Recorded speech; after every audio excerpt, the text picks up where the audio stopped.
Boys, what's good? It's Herm. We're here today to talk about the 2023 NBA Draft. We're only, a week away from March Madness. March Madness starts this weekend with Selection Sunday being this Sunday. So we're going to do a mock draft. This is the second one of this year, the pre-March Madness edition. And again, thank you for 5,000 subs. This has kind of been like a staple of the channel, doing mock drafts, and it's been a big part of my growth. So I wanted to do one here as kind of like a 5K special. But without further ado, let's just get into it. Everyone knows who's going number one. It's Victor Wembanyama. He's going to the San Antonio Spurs. I did a tankathon simulation to get this draft order based on the odds today when I made the video. So the Spurs get the first pick and they get Victor Wembanyama, a perfect player for them. I mean, honestly, with their number one picks, David Robinson, Tim Duncan, and now Victor Wembanyama, 7'5". Some are calling him the best prospect of all time, 220 pounds, only 19 years old. There's not a great comp for him, kind of like a taller Kevin Durant. The one I saw, the one that I liked, is from The Ringer. They called him a Gen Z Kareem. I think is a really cool comparison. That's one that I like a lot. His stats in I believe it's the Series A league in France that he's in. Over 20 points a game, about 10 rebounds, 2 assists, over 3 blocks per game, and about a steal per game. His team has been competitive too, despite it being built almost primarily around him. He is the future of the Spurs franchise going forward if this happens, and Popovich gets his next guy to go forward around, but everyone knew that he was going to go one, so let's look at what happens next. With the second pick, I have the Indiana Pacers on the clock here, and I have them taking Brandon Miller. Kind of a shocker, I know. Not Scoot Henderson, Brandon Miller out of Alabama. He has some off-the-court stuff going on right now that I don't really want to get into, but on the court, he's an absolute baller. He's one of the best players in the country, and he proves it game in and game out. 6'9", 200 pounds, only 20 years old, compared to Paul George, averaging about 20 and 8 with 2 assists, a block, and a steal. They add their small forward to go along with point guard Tyrese Halliburton and shooting guard Benedict Mathurin to have their kind of core guys going forward, with Brandon Miller probably being the second highest upside guy there, if not the highest. Alright. At number 3, we have the Orlando Magic selecting Scoot Henderson, point guard / shooting guard out of the G League Ignite. He is a great fit for this Magic team. They need another guard going forward. I actually really like Markelle Fultz, but I think the two of them can play together. I think you can see Markelle Fultz and Scoot Henderson being the Magic's backcourt going forward, to add to the guys like Paolo Banchero, Rookie of the Year this year, most likely, and Franz Wagner going forward. So 6'2", 195 pounds, built like a linebacker, super strong, only 19 years old. His NBA comparison anyway, Russell Westbrook. I think that's kind of the cleanest comparison for him, and who we can kind of imagine Scoot Henderson to be going forward is a Russell Westbrook type. This draft has, I would say, 4 really good guys at the top, with another guy that we'll get into with the next pick, but the Magic here get a truly franchise type player to add alongside Paolo and Franz to give them a clear top 3 and help them make a playoff push next season. I think with those 3 guys, they can make the playoffs. 18 points a game in the G League this year, 5 rebounds, 6 assists, and a steal per game. Really good, and I like his fit with the Magic, but I understand why a team like the Pacers might go with Brandon Miller because of the guy in Halliburton and Mathurin that they already have. So I actually really like Scoot here as a fit with the Magic, and I think he's a great pick at 3. At number 4, we have the Chicago Bulls keeping their pick. If this went to 5, it would have went to the Magic as well, but it stays top 4, so they get to keep it. And they take Amen Thompson out of the overtime elite, the better of the Thompson twins. He has some point guard ability to him. With the Lonzo injury, I think this is a great selection because they have some security, or they just have another great player that they can do. His upside is a lot higher than a guy like Lonzo's is anyway. 6'7", 200 pounds, 20 years old, compared to a thinner Zion Williamson, and I've seen some comparisons to a taller Ja Morant. He is an absolute freak athletically, like top 1 percentile even in the NBA of athlete. He's that athletic. He's going to finish at the rim. He's going to get buckets. Will the shooting come around? That's something we'll see, but adding him to Zach LaVine and DeMar DeRozan gives you another great player, and a player that can learn from those two guys. 16 points a game, 6 rebounds and assists, and over 2 steals against somewhat subpar competition. So we'll see what that ends up looking like. But Amen Thompson, really good pick here for the Bulls at 4, and they get to keep their pick, and they'd be ecstatic to add a guy like Thompson to their team. All right, at number 5, we have the Detroit Pistons. And this is kind of a bad scenario for them. They slipped down the draft, kind of selection order a little bit. They're projected to be higher than this. They want to pick top 3. Brandon Miller or even a guy, like Amen would be great fits for this team. But Cam Whitmore is a good fit. I think he's a good fit. He's just not the same level as those top guys. I think Cam Whitmore makes a little more sense than a guy like Ausar Thompson, and I think his ceiling is probably a little bit higher. 6'7", 225 pounds, only 18 years old.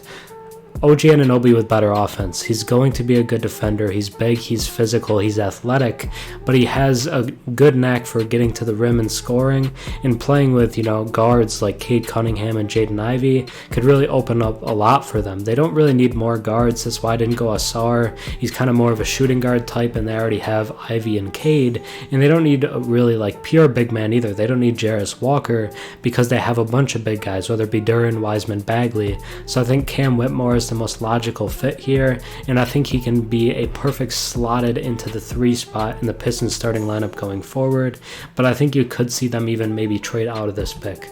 At number 6, we have the Houston Rockets, and I have them taking small forward / shooting guard Ausar Thompson out of the Overtime Elite.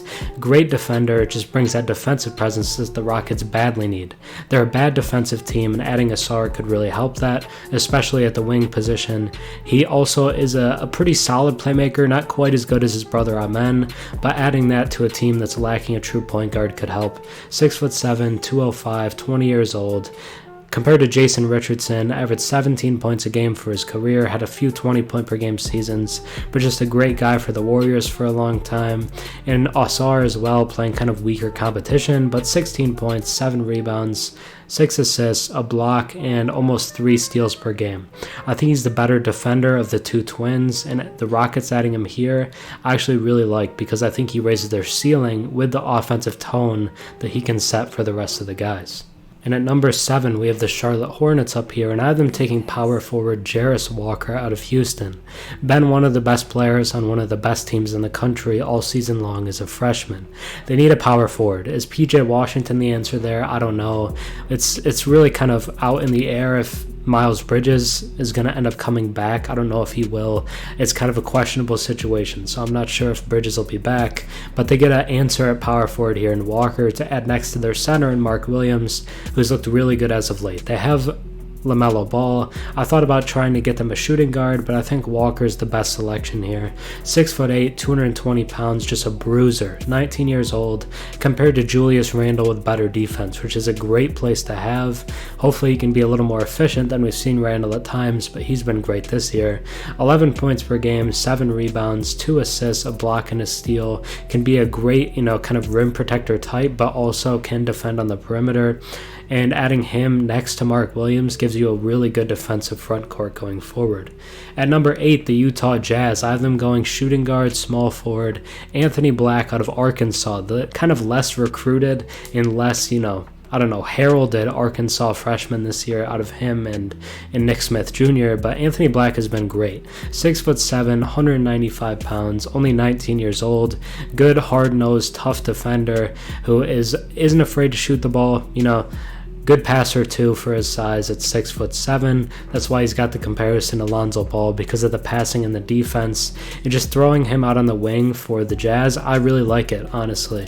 I don't know if Ochai Agbaji is going to be like some big guy for them going forward. Who knows if they end up re-signing Jordan Clarkson? I think that's up in the air too. So adding Anthony Black as a high upside guy here, 13 points per game, 5 rebounds, 4 assists, and 2 steals gives you some defensive presence, some passing, and some shooting that I think could be a good fit here in Utah. At number 9, I have the New Orleans Pelicans going with his teammate, Nick Smith Jr. out of Arkansas. The Pelicans have a lot of things right now. They kind of have a lot of role player type guys, but they need a point guard, and Nick Smith is the highest upside point guard easily on the board right now. Not a phenomenal passer, kind of more of a scoring guard, but I like his scoring upside. There are some injury concerns, and with what the Pelicans have dealt with, that could be a problem, but 6'5", 185, 18 years old, compared to Jamal Murray. I just imagine you put Jamal Murray on this Pelicans team, you love that. They're pretty good at a lot of places. Valanciunas at center, Zion at the 4. They have Brandon Ingram at the 3 and CJ at the 2. So you throw Nick Smith Jr. as your point guard of the future in there, and you have a phenomenal starting lineup going forward. I know he's kind of struggled with injuries and went on the floor a little bit, but I really like Nick Smith. I think he's a great pick here for the Pelicans. At number 10, the Washington Wizards on the board.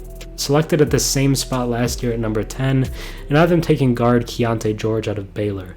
They need another guard next to Bradley Beal going forward. They tried it with Johnny Davis last year, it just didn't work. So adding George can be, kind of a more certain kind of form of that. 6'4", 185, 19, compared to Bradley Beal actually, and I just think he's a better scorer, a more reliable scorer. Maybe not the defender and rebounder that a guy like Johnny Davis was, but I think more of a polished scorer. If Bradley Beal leaves, he gives you insurance for that, and if Bradley Beal's there long term, I think they can work together as the Wizards backcourt of the future. At number 11, let's see who we got. Portland Trailblazers, I have them taking power forward, small forward, G.J. Jackson out of South Carolina. I think this is kind of an insurance piece if you lose Jeremy Grant or if Nasir Little doesn't work out. So I think you get G.J. Jackson there. Was like the highest player in his class before reclassifying to this year. So I think adding him as a high upside piece is really nice for your team. He's had some, kind of minutes weirdness over the course of the season with the coaching staff, but been a solid contributor when on the floor. 6'9", 215, only 18 years old, one of the youngest players in this draft class. The comparison that I saw isn't a great one, a Marcus Morris type guy, but if he's a quicker, more fluid version of Marcus Morris, I think that's a really good player and one that's great to add to this Trailblazers team. 15 points a game, 6 rebounds, not a whole lot else outside of that, but he's a scorer and he can get you some rebounds. I think he'd be a solid addition to this Blazers team. At number 12, I have the Thunder selecting small forward Gradey Dick out of Kansas. 6'7", 195, 19 years old. Just a great floor spacer, but I think there's a little more to his game than that. I think he's a little more confident as a shooter and a shot creator. I think he can create his own shot a little bit, and his lengthiness allows him to play good defense. So you throw another shooter out there on the floor for the Thunder to put next to guys like Shea, who's a great mid-range shooter, and Josh Giddey, and I think this is a great fit. Of course, they would love to be like the number 1 spot, right? Give Victor Wembanyama next to Jett, but they need a center, but I just can't picture them going center here. A Kevin Huerter type guy, movement shooter, 14 points per game, 5 rebounds, 2 assists, and 2 steals if you round up. So I like the pick. I think he's a good selection and gives more spacing for a team that already has a decent amount of it. At number 13, the Toronto Raptors, I have them going point guard Jalen Hood-Schifino out of Indiana. Been a constant riser throughout this pre-draft process, just getting better and better as the season goes along. Great at getting to the rim, attacking the rim, and just being a good scorer, but also having some passing to his game. I think Fred VanVleet probably leaves in free agency this summer, so you get a 6'6" Hood-Schifino to replace that, 215, only 19. Compared to a Spencer Dinwiddie plus, a guy who can score, but also a nice pick and roll guy, 13 points per game, 4 rebounds, 4 assists. Good pick for the Raptors. At number 14, last pick of the lottery, we have the Lakers keeping this pick. The swap didn't happen because the Pelicans pick is worse. So the Lakers get Jett Howard, shooting guard out of Michigan, to add to the core they're already developing. 6'8", 215, 19 years old, son of Juwan Howard. Compared to Desmond Bane, he's a good scorer, he's a confident shot creator, and he's kind of like the ultimate version of what they've been looking for a while now. They've had Caruso, they've had Austin Reeves, they've had KCP, but a wing that can do a little more scoring than that is perfect for this Lakers team, and Jett Howard could be the shooting guard going forward for them. I really like it. 14.5 points a game, 3 rebounds, 2 assists, kind of rising throughout the process. Wasn't necessarily considered a lottery pick at the beginning of the year, but I think he's a a great one here, and I think he deserves to be a lottery pick. The Lakers really luck out that they end up picking at 14, but with how it's going, I think maybe that they end up picking more towards 20 because they keep rising in the standings, but we'll see how that goes. At 15, the Atlanta Hawks, power forward Taylor Hendricks out of UCF. Gives you a potential out of John Collins, who it seems they've been trying to get off of forever. 6'9", 210, 19 years old. Is a little more athletic, fluid than a guy like Collins. Collins is really vertically athletic, but Hendricks I think just moves a little better compared to like a pre-ACL Jabari Parker. Athletic, good defender, can get his own bucket as well. 15 points per game, 7 rebounds, 1 assist, 2 blocks and a steal. Kind of fills up the box score, and just a guy who feels like an easy fit next to someone like Trae Young and DeJounte Murray. Doesn't need the ball a ton and can be kind of a pick and roll lob threat monster. At number 16, the Utah Jazz. I have them taking Cason Wallace out of Kentucky.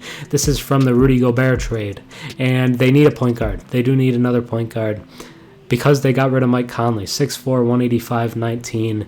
Drew Holiday type guy. Good defender, good playmaker. 12 points per game, 4 rebounds, 4 assists, and 2 steals. Is going to be a great passer for you. They need more passing, more playmaking after getting rid of Mike Conley. And getting Wallace here allows them to do that. A lot of people have him going higher than this. So if he slips to Utah at 16, I think they'd be really happy. At number 17, the Rockets are picking here with the Clippers pick, and I have them taking small forward Maxwell Lewis out of Pepperdine. Kind of a mid-major riser like we saw with Jalen Williams last year out of Santa Clara, who ended up going lottery. 6'7", 195, 20 years old. Compared to Trey Murphy, similar players like that, guys that are kind of taller wings that can space the floor and play defense. 3-and-D type guys. They took Ausar Thompson with their first pick, and they get another player who's a good defender here, but one that's a much more proven shooter. So they add shooting and defense with their 2 picks so far, and I really like that for them. 17 points per game, 6 rebounds, 3 assists. They have some inefficient guys right now, and Maxwell Lewis just looks like a guy who's going to be more efficient, can hit catch and shoot threes, can hit threes off of screens, and can play good defense. So I like that for the Rockets. It's stuff that they need badly. At number 18, the Golden State Warriors. This is kind of a stretch here, but Dereck Lively was like the best player in the class coming into college this year, and he's had a bad season. Like, just honestly, he has. But we saw them take Patrick Baldwin last year, who had like a high school profile, but just kind of underperformed at school, and I think they could do the same with Lively here. Wiseman didn't work out. Looney, I think they have, the potential to upgrade from that spot. 7'1", 215, 19 years old. Tyson Chandler type player, who's a great defender and rim protector, a great pick and roll lob threat, and just a guy who can be a good fit in the Warrior system. He's not going to be this monster offensive piece, but he'd be the best version of that kind of, short corner lob threat guy they've had, who can protect the rim at an elite rate. Despite low minutes, 5 points, 5 rebounds, and over 2 blocks per game. The 2 blocks is super impressive to me. He's one of the best shot blockers in the nation, even though he's not playing that well, and I just would like to see him in the Warriors system. I think it's a good fit for them, even though he might be available a little bit later because of the season he's had. At number 19, the Knicks on the clock here. I have them taking Bryce Sensabaugh out of Ohio State. This is from Dallas too. It's not the Knicks pick, but score. Bryce Sensabaugh is a scorer. They have defensive guys. They've actually been better offensively this season, so that's kind of interesting. But Bryce Sensabaugh is an elite bucket getter. Is Barrett going to be there long term? Honestly, I don't know. 6'6", 235, 19 years old. Been a great, kind of surprising guy as a freshman, just like Malachi Branham was for Ohio State last year, and he's been really good as of late for the Spurs. A big dude, he's kind of a physical bruiser type guy, and I think lineups with Randall, Sensabaugh at the 3, and then Mitchell Robinson at the 5 could get really physical, and I like that for the Knicks. I like that bruising style. I think TJ Warren on the Suns, the first time type scorer, 16.5 points, 5 rebounds. I just like the pick for the Knicks. I think he's a solid addition. He's just a smooth fit into what they already have. All right, getting into the last third of this draft here at pick number 20, the Miami Heat are here. I have them taking shooting guard Jordan Hawkins out of UConn, not Santa Clara. I don't know why it says that, but out of UConn. Has been one of the best players on, again, one of the better teams for a lot of this season. Just a great shooter and developing as a scorer. 6'5", 195 pounds, 20 years old. The Heat need more offense badly, and they need more shooting badly, and Jordan Hawkins provides both of those things. I really like him here. Max Strus plus. Think of a guy that can have a little more offensive upside, but still kind of a good defensive, effort type player. Fits what the Heat are looking for, and it will be a cheap sniper for a little bit for them. 16 points per game, 4 rebounds. I think he's exactly what the Heat need, and I think he provides a little more upside as a scorer than we've seen from guys like Max Strus and Duncan Robinson. Yes, he can shoot, but he is a shot creator, which the Heat need. They need it badly. They're great defensively. They're just not good on offense. At number 20, the Brooklyn Nets on the clock here with the Suns pick. I have them taking Kris Murray, power forward out of Iowa. Just a guy who can be a good offensive player. They have a lot of defensive wing type guys, but they don't really have any primary scoring options. And while Kris Murray might not be that right away, I think he has a potential to be kind of an off-ball scorer type guy who can kind of fill it up. Maybe be like a 15-plus point per game scorer in the league. 6'8", 225, 22 years old, twin of Keegan Murray, kind of just a lefty version. He provides very similar things offensively and defensively. 21 points per game this year at Iowa, true breakout season, 8 rebounds, 2 assists, a block, and a steal. Keegan Murray's been really good for the Kings this year, and I think Kris Murray could be a similar level player in year one, and he's going to go in the 20s. So I think this is a great, kind of value pick for the Nets at 21. At 22, Nets still on the clock, now with their own pick, and I have them going shooting guard Rayan Rupert out of the NBL and out of France. I think he's, outside of Victor, probably the highest upside international player in this year's draft. I like him a lot, honestly. Great shooter, 6'6", 190, 18 years old. Considered kind of just a sniper early on, but I think he can develop into more of a scorer than that. Also has a great wingspan, which is why we're going to see a lot of comparisons to Mikal Bridges, who the team loves. He's been great for them. So to add another similar player, I think is a perfect fit for Brooklyn, just to give them 2 Mikal Bridges type guys. And I think guys that can be great defenders and great offensive players, just truly very valuable players in this league. The stats aren't going to wow you, but most NBL players don't. Turn on the tape of Rupert. He's just a really solid player. At 23, the Portland Trailblazers via the Knicks. Power forward center Noah Clowney out of Alabama. They need a center upgrade from Nurkic. He's just not cutting it anymore. He's probably with the injuries past what his prime was. But 6'10", 210, 18 years old. Young player, rim runner type guy, Wendell Carter. Going to get rebounds, going to score second chance points. And outside of those things, he's just going to do a lot that you need. He's going to do the dirty work. He's not going to be this big demanding player who needs touches, needs all these things, but can be a good defensive player, a lob threat, and just the kind of guy that the Blazers need, kind of almost like a Nick Claxton type guy, and I think that's a perfect fit for Portland. They don't need some super dominant offensive center. At 24, we have the Memphis Grizzlies. I've been going small forward Dereck Whitehead out of Duke, another Duke freshman who's kind of disappointed compared to like what his high school ranking was, but 6'6", 190, 18. I think the Grizzlies need wings. Dylan Brooks just doesn't cut it for me long term, and kind of what's their other guy that they have? Is it Xavier Williams? No, it's Zaire Williams. Zaire Williams has kind of taken a step back this year. So a high upside guy like Dereck Whitehead, who can be a good shooter, be a good floor spacer, with some defensive ability, isn't the defensive player that we saw even from Lance Stevenson or of Dylan Brooks, but can be better offensively than both. And I think this is a good upside pick at 24 because he was seen very highly out of high school. At 25, I have the Kings going small forward Julian Strawther out of Gonzaga. 6'7", 210 pounds, 20 years old, is a junior at Gonzaga, been there a long time. Bojan Bogdanovic type guy, good scorer, kind of catch and shoot guy. 15 points per game, 6 rebounds, an assist, and a steal. Isn't an elite defensive player, but can be okay on that end. And just kind of a potential, down the road replacement for a guy like Harrison Barnes, who I just think probably isn't long term for Sacramento. I like what they have. I like Sabonis, Keegan Murray. They have Herter, they have Fox. but I think getting another forward could really be a nice fit for them, and I think Strother is a good one here, even if he's a bench guy early on. At 26, the Indiana Pacers with a Cavs pick. I'm going shooting guard / point guard Colby Jones out of Xavier.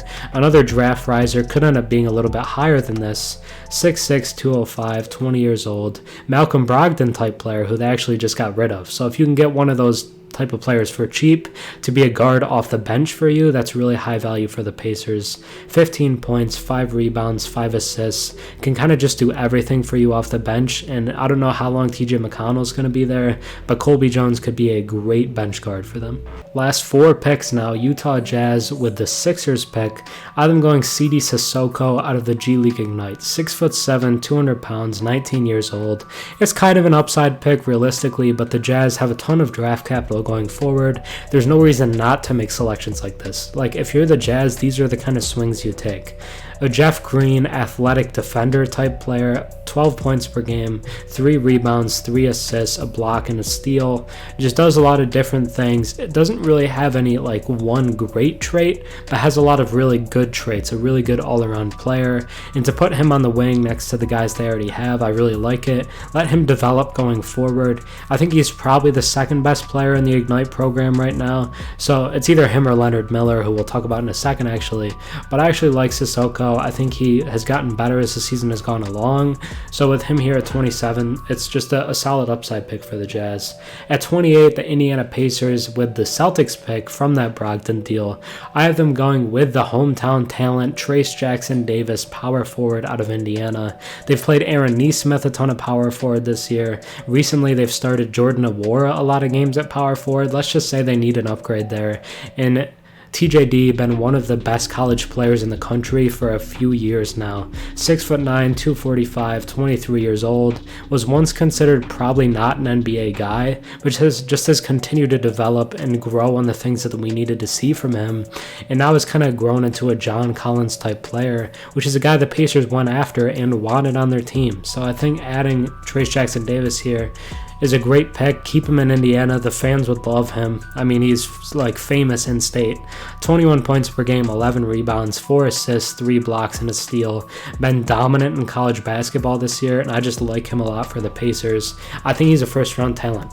At 29, I have the Hornets going with small forward / shooting guard Julian Phillips out of Tennessee. 6'8", 200 pounds, 19 years old, really good athlete. Gerald Wallace is his comparison. 9 points per game, 5 rebounds, 1.6 assists, and I think he can just be a valuable contributor for this Hornets team. I don't think he's going to be a star, but they need wings, and he can be a good one. Their depth is bad, and Julian Phillips can be a good depth piece for them. They got rid of Jalen McDaniels. Maybe Phillips can give you similar production to that. And with the last pick in this mock draft, I have the Clippers selecting Leonard Miller out of the G League Ignite. I think his upside is just too high to let him slip out of the first round. There's some other players here that you could go with, but to me, Leonard Miller, he just has the highest upside. He was considered before even going to college or G League last season, and they really considered him in the first round, but he decided to go to the Ignite and has been a really productive player. 6'8", 210 pounds, 19 years old, compared to like a thinner Paul Millsap, who was a multi-time All-Star. So 16 points per game, 10 rebounds, 1.4 assists, and a steal. Good rebounder for a small forward and just has a knack for scoring. He can be a great piece for them off the bench and maybe even start for them. I mean, they're starting Nick Batum games. They're starting Marcus Morris games, who I don't love as a player. So I think getting Leonard Miller here gives you a ton of upside and a player that can be really good. I actually really like Leonard Miller. I think his upside is really high, but I think this is probably around the range he's going to go. And that'll do it for today's mock draft, the pre-March Madness edition. Thank you for watching. Subscribe to the channel if you're new and you enjoy. Usually it's kind of edited NBA videos where we talk about specific players or teams, but this is just kind of a more fun one, so I hope you enjoyed it. Subscribe to the channel and the TikTok and the Twitter if you're new. I hope you enjoyed. I hope you watch something else from me, but that's going to be it for me. I hope you have a good rest of your day. Peace.